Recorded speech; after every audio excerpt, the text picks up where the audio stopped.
অতএব এটা বুঝতে শেখো ভাই, একটা ছেলেই বোঝো। আমি বললাম না সবার সমর্থন দিয়ে আমি করবো কি, আমি তো ভোটে দাঁড়াইছি না। আমার দরকার এই কথাটা বলা যে ভাইয়া আল্লাহ বলছে বন্ধু আমি আবু বকরকে নিলাম, আবু জেহেলকে নিলাম। তো যেন আল্লাহ আবু জেহেলকে বলছে বেঈমান তোকে ছাড়াও আমার ইমানের বিজয় হবে, আমার ইসলাম বিজয় হবে, আমার কালেমার বিজয় হবে। তাইলে দোস্ত, মালিক যদি ইসলামের জন্য, দ্বীনের জন্য, ইমানের জন্য আল্লাহ যাকে নেওয়ার তাকে তো নিবেনি, যদি তোমারে না নেয়। তুমি যদি মাহদী না চিনো, তুমি যদি দাজ্জালের হাত থেকে ইমান বাঁচাইতে না পারো, আগামী দিনে যদি আল্লাহ তাআলা তোমাকে দ্বীনের জন্য না নেয়, কেমনে নিবে?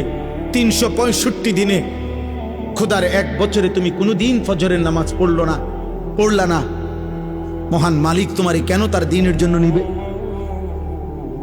সারা রাত যার কাটে মোবাইলের নারী ছবি দেখে, তোমারে আল্লাহ তার কালেমার বিজয়ের জন্য কেন নিবে? বছরের পর বছর যায় যার হারাম রোজগারে, তারে আল্লাহ তাআলা জান্নাতের জন্য কেন নিবে? আল্লাহর জান্নাতের লোকের কি ঘাটতি পড়ে গেছে, অভাব পড়ে গেছে? তাহলে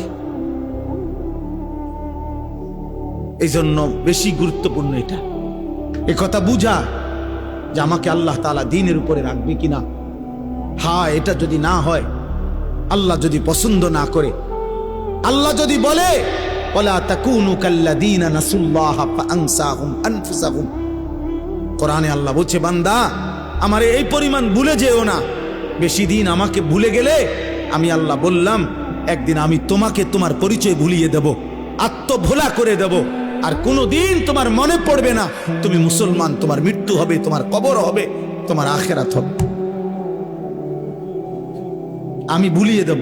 ফাআনসাহুম আনফুসাহুম, আমি তোমার পরিচয় তোমারে ভুলে দেব, আত্মভোলা, আত্মবিস্মৃত হয়ে যাবা।